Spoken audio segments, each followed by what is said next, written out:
Hey everyone, welcome back to Vital Creations. In this video, I'll show you how to reset or fix the HiTV app on any iOS device if you're having trouble downloading or using it. Let's jump right in.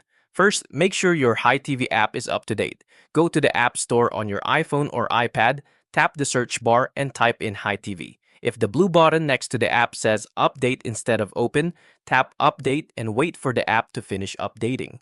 Once that's done, return to your home screen and open the Settings app. Scroll down and tap on General, then select iPhone Storage. From there, scroll through the list and tap on HiTV. On the next screen, tap Offload app and confirm by tapping Offload app again.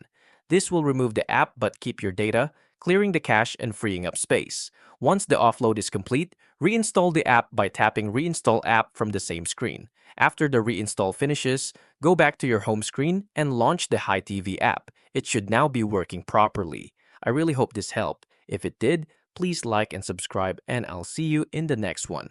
Thank you for watching.